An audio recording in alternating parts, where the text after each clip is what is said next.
All right, number 3, I hope we didn't forget about negative exponents because they are here too.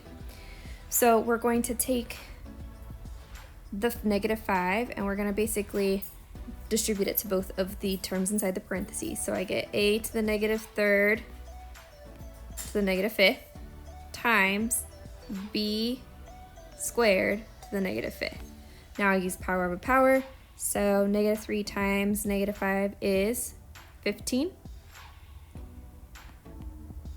It's a positive 15. It matters. Times b to the second power times -5, that's -10. Okay, so we do have to simplify here. It looks like we don't, but we do.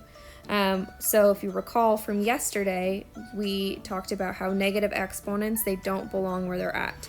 So the a to the 15th is going to stay on the top, and the b to the -10th is going to go on the bottom, and the -10 is going to turn into a positive. And then that is my answer right there, my friends. Now it is your turn to try it.